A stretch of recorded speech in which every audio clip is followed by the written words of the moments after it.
What up, world? It's Machiavelli the Don back with another reaction, y'all, on Beanie Sigel Life After Rap. If you're new to the channel, don't forget to hit that subscribe bell. Yeah, y'all, this is about my boy Beans. Shout out to Beans, y'all. Hey, I grew up on him. All his hits is hot. So stay tuned. To the story. Born Dwight Equan Grant from Philadelphia, Pennsylvania, a young Beans, like many kids from the hood, found his way to the streets pretty early. Throughout his youth, he dabbled here and there with rap, but at that time, his main focus was really just hustling. In the late 90s, while kicking it with his friend Bubonic of Philly's Most Wanted, he decided to engage in a playful rap battle. Boo was so impressed with what he had witnessed, he invited Sigel to come along with him on a meeting with Rockefeller Records. Mind you now, Jay-Z had debuted his album Reasonable Doubt in 1996, and although it did good, Rockefeller was nowhere near the behemoth that they would later become. And Beans, being the type of guy that he was, originally wanted to blow the meeting off in lieu of attending a dogfight that he had planned on betting on instead. Now put a pin in that for a second, because this mentality will prove to be an ongoing trait for old Beans.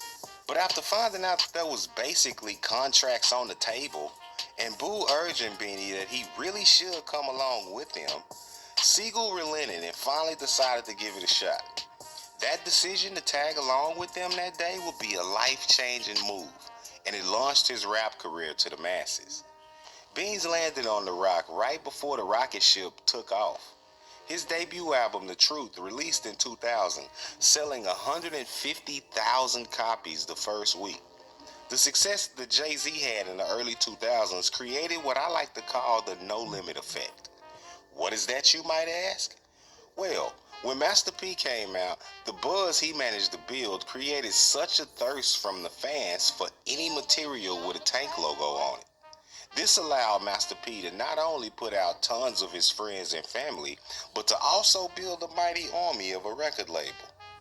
Jay-Z essentially tapped into that same phenomenon. Rockefeller Records was a titan during that time, and in 2002 they released the hood classic movie, State Property. Most of the Rockefeller roster appeared in the film, but Beans was a main character of the story.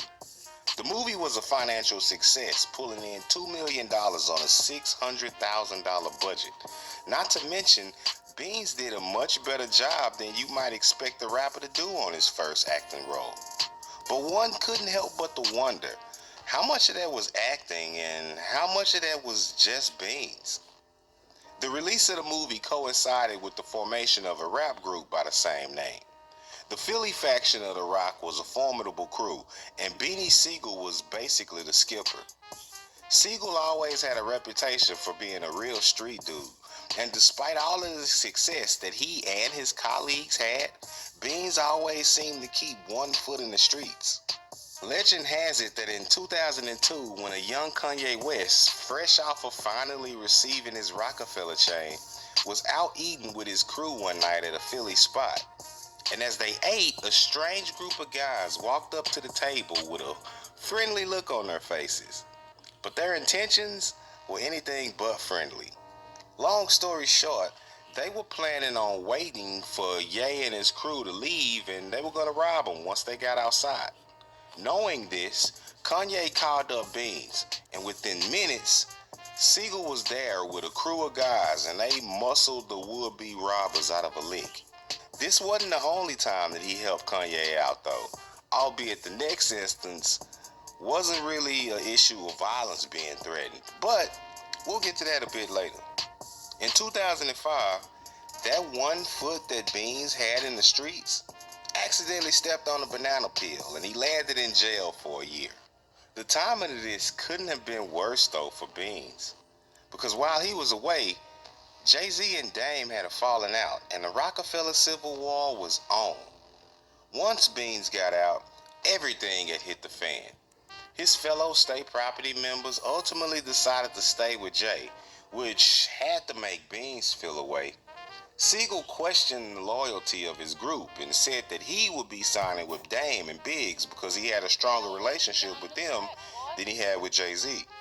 And although Siegel would later reconcile and re-sign with The Rock, his career, and really that of all of the Rockefeller artists not named Jay-Z, had began to take a downturn. In 2006, Siegel will fall victim to a shooting during an attempted robbery. He managed to flee and drive himself to the hospital, but mind you, this was only a month after he had just got out of jail for another short stint for child support. In 2009, Beans was arrested yet again on possession charges in New Jersey. And in 2010, he was charged with 3 counts of failing to pay taxes on over $1 million in income. He would subsequently get 25 months for this. On August 29th, 2012, just 2 weeks prior to reporting to prison for the taxes, Siegel was arrested yet again in Philadelphia on drug, weapons, and conspiracy charges after being pulled over by police. Siegel began his 2-year bid for the taxes on September 12th of 2012. He would also receive an additional 23 months in the county for the charges that he had racked up 2 weeks before that. Beans was released ultimately on August 14th of 2014 when he reported to a halfway house. Only 4 months later, though, he would fall victim to yet another shooting in New Jersey. But this time, Beans wouldn't be as lucky as he was before. He had to be rushed to the hospital where he would have a lung removed for all of the damages that he had suffered. The latter life of Beanie Sigel has been a rough one. Since he was a kid, he's always lived his life fast, burning a candle at both ends, if you will. He maintained one foot in the streets his entire career in rap, and he built the reputation as the Broad Street Bully for a reason. His role in state property was so believable because a big part of that is really who Beans was in real life. But all of that came at a huge cost. Siegel spent the lump sum of his productive years during an era where record-breaking sales of music was going on in and out of jail. He had the perfect setup. He was a key player on the most popular rap label of the day. He had his foot in the acting door and his hands in popular clothing lines. Kanye even gave Siegel credit for helping him come up with the Yeezy moniker. And as word has it, he offered him $50 million in gratitude at one point.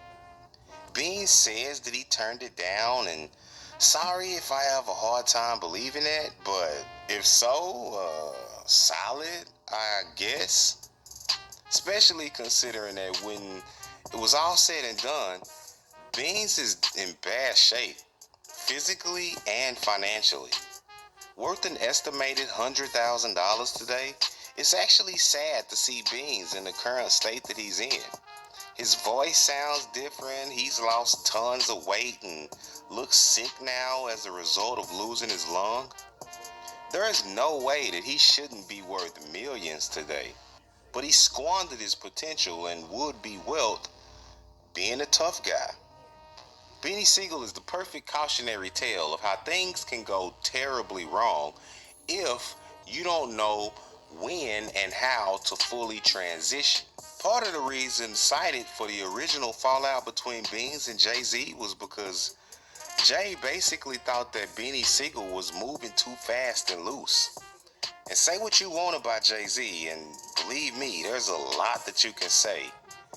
But he knew how and when to transition out of the streets. Beans, on the other hand, sadly had to find out the hard way, it seems. But what do you think? Hit us in the comment section and let us know if you remember the glory days of Beanie Sigel. Also, if you made it this far all the way through the video, then we can't thank you enough. Yeah, y'all. That was about my boy Beanie Sigel, man. That was my man. You know, like I said, Broad Street Bully. That's my dog, man. Beans. I fuck with Beans the long way. Y'all know. I mean, motherfuckers that know he's a part of real hip hop. Real hip hop. Y'all know. Hit that like button. Hit that like button for Beans, y'all. Smash that like button for Beanie Siegel. You know what I'm saying? If y'all out there that didn't see State Property, go look it up, watch it. You know what I'm saying? Let me know your comment on the movie. Let me know the comment on State Property too. I seen both. I have both. You feel me? You know what I'm saying? But yeah, hit that like button, y'all, for Beans. You know what I'm saying? Real rap. You know what I'm talking about?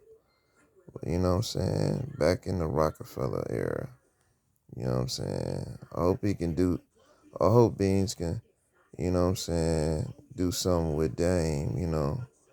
Cause Dame was a real one. Shout out to Dame, y'all.